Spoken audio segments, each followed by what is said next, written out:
नमस्कार दोस्तों, मैं हूं विशाल रामावत। मित्रों, हमारा संत समुदाय 13 अखाड़ों में बटा हुआ है। उसमें से 7 अखाड़े नागा साधु बनाते हैं। ये अखाड़े हैं जूना अखाड़ा, महानिर्वाणी, निरंजनी, अटल, अग्नि, आनंद और आवादन अखाड़ा है।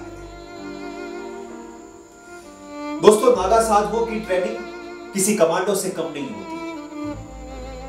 एक नागा साधु हिमालय के शून्य से नीचे के तापमान में नग्न अवस्था में भी जिंदा रहता है। एक कमांडो ये कर भी नहीं सकता। एक नागा साधु कई दिनों तक भूखा रहकर सर्दी, गर्मी, वर्षा की ऋतु में अकेला लड़ सकता है। एक कमांडो ये नहीं कर सकता। नागा साधु अपने हाथों से अपना श्राद्ध और पिंडदान करते हैं। इस सभी बंधनों से मुक्त हो जाते हैं। भारतीय सनातन धर्म के वर्तमान स्वरूप की नींव आदि गुरु शंकराचार्य ने रखी थी। जब शंकराचार्य को यह लगने लगा था कि इस उथल पुथल के इस युग में केवल आध्यात्मिक शक्ति के ही सहारे इन चुनौतियों का मुकाबला करना संभव नहीं है, तब उन्होंने जोर दिया कि युवा साधु व्यायाम करें, अपने शरीर को सुदृढ़ करें, हथियार चलाने का संकल्प लें, हथियार चलाने की ट्रेनिंग लें, मठ, मंदिरों और श्रद्धालुओं की सुरक्षा के लिए जरूरत पड़ने पर शक्ति का भी प्रयोग करें। बाहर के आक्रमण के उस युग में इन अखाड़ों ने सुरक्षा कवच का काम किया। कई बार स्थानीय राजा महाराजा भी विदेशी आक्रमण के समय इन नागा योद्धा साधुओं का सहयोग लिया करते थे। इतिहास में ऐसे कई गौरवपूर्ण युद्ध हैं जो इन नागा योद्धाओं, इन नागा साधुओं ने लड़े थे। इतिहास कहता है कि जब अहमद शाह अब्दाली ने मथुरा, काशी के बाद गोकुल पे जब आक्रमण किया, तब इन्हीं नागा साधुओं ने, लगभग 40,000 नागा साधुओं ने इस मुस्लिम लुटेरे से गोकुल की रक्षा की थी। अब आप सोच रहे होंगे कि मैं आपको ये सब क्यों बता रहा हूं, नागा साधुओं का वर्णन मैं आपको क्यों बता रहा हूं। मैं आपको इसलिए बता रहा हूं कि आपको लाठियां और पत्थर चलाने का बहुत शौक है ना। ये मत भूलना, इन साधुओं को तलवारें, भाले और त्रिशूल चलाने से कोई परहेज नहीं है। ये अपने आप में खुद एक रेजिमेंट है। न पुलिस की जरूरत है, न आर्मी की जरूरत है। अगर ये बंदे हैं तो अपनी मर्यादा में। इस मर्यादा को लांघने के लिए इन संतों को मजबूर न करें। हर अखाड़ा अपने साधु की सुरक्षा करना अच्छे से जानता है।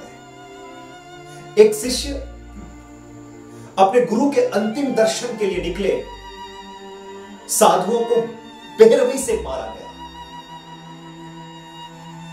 लकड़ियों से पीट पीट के उन्हें मारा गया और पुलिस देखती रही। इस लॉकडाउन के अंदर पुलिस प्रशासन की बहुत तारीफ हुई।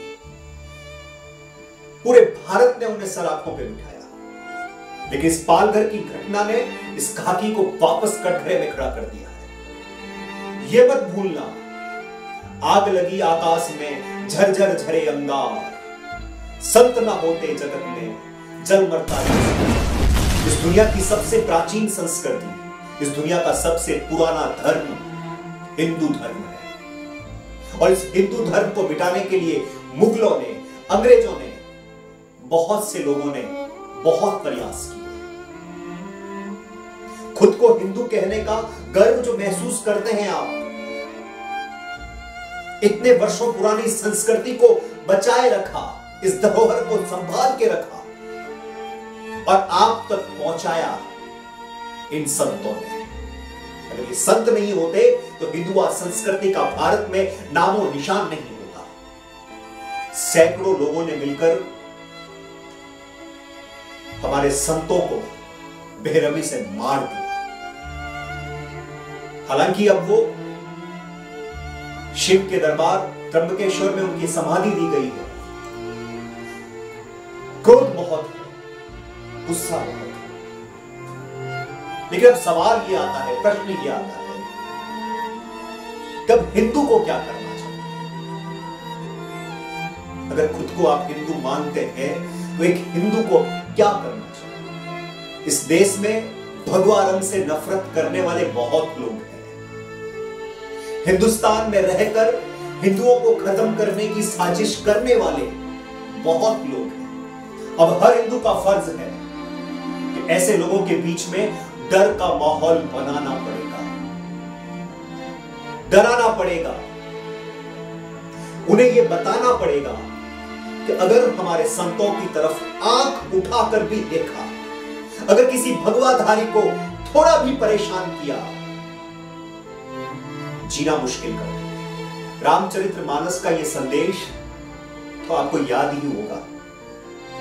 विनय न मानत जलधि जड़, गए दीन दीन बीती, बोले राम सकोप सब, बोले राम सकोप सब, भय बिना होए न प्रीति, भय बिना होए न प्रीति।